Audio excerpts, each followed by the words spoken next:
अमरावतीत अवैध दारू व्यवसाय करणाऱ्यांविरोधात गुन्हे शाखेने मोठी धडक कारवाई करत दारू माफियांचे धाबे दणाणून सोडले आहेत. सूर्योदय होण्यापूर्वीच पीआय संदीप चव्हाण यांच्या नेतृत्वाखाली पोलिसांच्या पथकाने विविध ठिकाणी एकाच वेळी छापेमारी करत मोठ्या प्रमाणात हातभट्टी दारू आणि सडवा नष्ट केला. या कारवाईमुळे अवैध दारू व्यवसाय करणाऱ्यांमध्ये एकच खळबळ उडाली आहे. अमरावतीत अवैध दारू व्यवसाय करणाऱ्यांविरोधात गुन्हे शाखेने मोठी धडक कारवाई करत दारू माफियांचे धाबे दणाणून सोडले आहेत.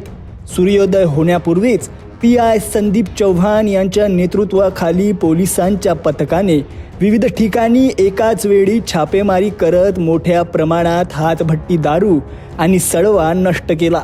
या कारवाईमुळे अवैध दारू व्यवसाय करणाऱ्यांमध्ये एकच खळबळ उडाली आहे. पाहूया हा विशेष रिपोर्ट.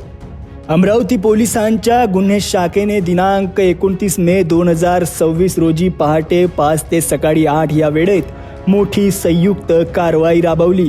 फ्रेझरपुरा पोलीस स्टेशन हद्दीतील राजुरा पारधीबेडा, वडाळी, परिहारपुरा तसेच नांदगाव पेठ पोलीस स्टेशन हद्दीतील शेंदोळा परिसरात एकाच वेळी धाड टाकण्यात आली.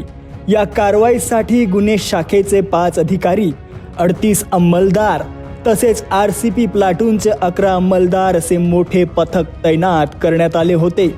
छापेमारी दरम्यान पोलिसांना तब्बल 830 लिटर हातभट्टी दारू आणि 3870 लिटर सडवा आढळून आला.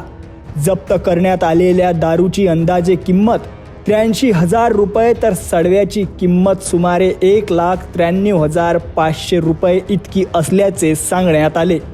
एकूण 2,76,500 रुपयांचा मुद्देमाल पोलिसांच्या हाती लागला. पोलिसांनी आवश्यक नमुने ताब्यात घेतल्यानंतर संपूर्ण दारू आणि सडवा जागेवरच नष्ट केला. विशेष म्हणजे ही कारवाई अत्यंत नियोजनबद्ध पद्धतीने राबविण्यात आल्याने अवैध दारू व्यवसाय करणाऱ्यांना पळ काढण्याची ही संधी मिळाली नाही. या धडक कारवाईमुळे हातभट्टी दारू तयार करणारे आणि विक्री करणाऱ्यांमध्ये मोठी खळबळ उडाली असून पोलिसांनी स्पष्ट संदेश दिला आहे की अवैध व्यवसाय करणाऱ्यांविरोधातील मोहीम यापुढेही सुरूच राहणार. या प्रकरणी फ्रेझरपुरा आणि नांदगाव पेठ पोलीस स्टेशनमध्ये एकूण 8 गुन्हे दाखल करण्याची प्रक्रिया सुरू असून पुढील तपास सुरू आहे. अवैध दारू व्यवसायाविरोधात अमरावती पोलिसांनी उचललेलं हे मोठं पाऊल मानलं जात आहे. पहाटेच्या सुमारास राबवण्यात आलेल्या या धडक कारवाईमुळे दारू माफियांना मोठा आर्थिक फटका बसला असून अवैध धंद्यांवर पोलिसांचा वचक अधिक मजबूत झाल्याचं चित्र दिसत आहे. अमरावती पोलिसांनी उचललेले हे मोठे पाऊल मानले जात आहे. पहाटेच्या सुमारास राबविण्यात आलेल्या या धडक कारवाईमुळे दारू माफियांना मोठा आर्थिक फटका बसला असून अवैध धंद्यांवर पोलिसांचा वचक अधिक मजबूत झाल्याचे चित्र दिसत आहे.